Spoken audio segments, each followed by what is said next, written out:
Well, hello and welcome to redheadtech.com.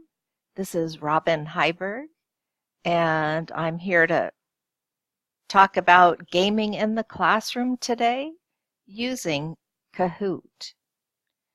Kahoot is a game that a lot of students love, and I think you'll find that not only do the students love it, but it's really an instant assessment for the teachers. And really, it's also going to give you some data that you'll be able to use maybe on your teacher evaluation. So there are lots of reasons to use Kahoot. The first thing you're going to need to do is log in. You can get a free account. It's really simple. You just go to kahoot.com and get your account there. You can certainly go in here into their discovery area and just choose, put your topic in, and you'll find something that works well. I actually have another video. I'll link to that in the comments area of YouTube in case you want to see that. But there are so many Kahoot games already made, so you really don't have to write your own. Sometimes I adapt them, or especially with math, I check the answers and make sure they're correct. But it's a pretty straightforward process. It's easy to just go in and play. So once you get started, at this point you've chosen a game, and what's happening now is you see the game pin. And so you want to have this displayed. It can be displayed on a projector on a screen, or you could just write the number on the board for students to see. Once it's up there, then what happens is the kids are going to actually log in, and their names will appear right here in this area. If they sign in a name that you think is inappropriate, it's very easy as the teacher to erase it, and that's helpful. It's a way to also keep classroom management going well in the classroom. And then just so you can see what it looks like when you're actually playing the game. So right here, you can see the amount of time that's left. Most quizzes give 30 seconds to answer. Some actually give 60 seconds, but that's one thing to check because you don't want it to be too long. Also, you can see here that you can skip an answer or skip the question, and that's helpful to do because sometimes it's inappropriate, or you can tell that there isn't a good, maybe it's not a good question for your students. And then this is what your answers look like for the students. So these are the answer choices. On their screen, all they see are the colors, so they just choose the color for the right answer. So what does it look like for them? Well, you can see here we've got, this is literally what their screen looks like. If they had a cell phone they were using, it would be this exactly, just smaller, or even just showing the colors. And then also, I find that students they find it really easy to multitask, so I want them using calculators, so they're using calculators to do the math, and then they put in their answer, and then they're good to go. So next, once everyone answers the question, then you can see here what shows up on the screen is we end up with here's what everyone answered, okay? And you can see most people got it right. So, phew, that's good, right? So that makes me happy. You just click right here over on the side to go to the next game. And then, and that again is really straightforward. That'll go to your next question. Or sometimes you might want to end the game early. Maybe you've run out of time in class, so you're going to click right there.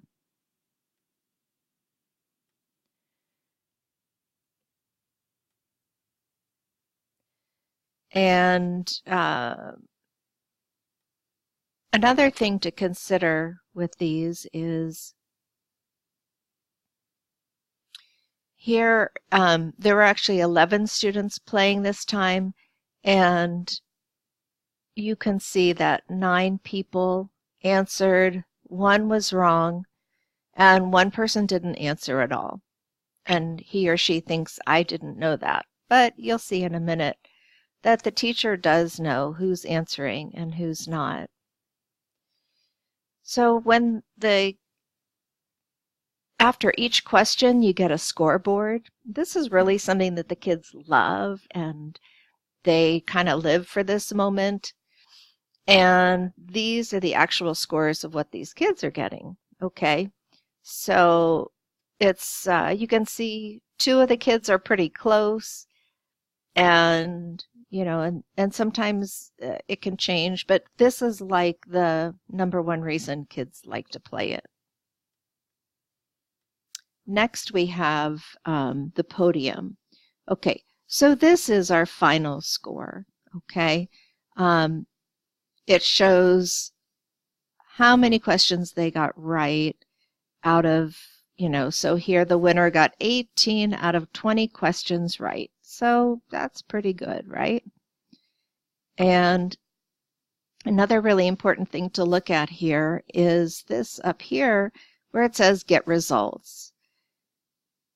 If you click Results, and I'm going to show you this next, you're going to have an opportunity to actually get your data and see what's going on here.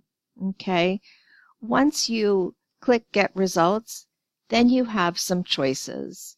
You can either do a direct download or you can save it to your drive. I usually do the direct download and then convert it to an Excel file.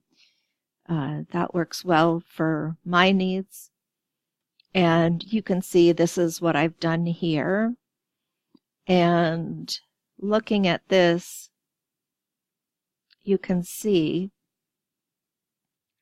that, okay, so we ended up having 3 kids that were pretty close in score, right?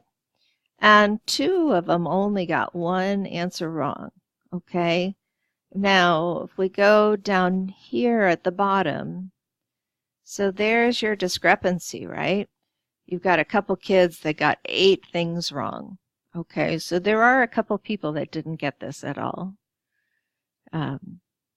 And then the next screen is going to show us more data. And this, I think, is really just really the best thing, because as a teacher, we don't have any time, right?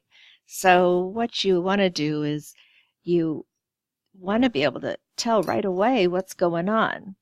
So you can actually look at each question, and it shows, color-coded answers, whether it was correct or incorrect. And it also shows what the kids answered for each question, which is in the column right next to it, you can see. And so again, there's lots of useful data here, something that is really helpful, I think, in the classroom. And then something else to think about, why would you use Kahoot? I don't know what it's like at your school, but at my school, we really have laptops, a one-to-one program. So every student has a laptop.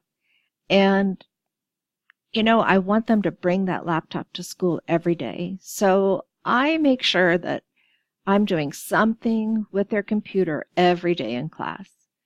Now, if I do this, I might use it as a pre-assessment, try to figure out what do they know before we start something. I'll often do it as a review tool right before a quiz or test.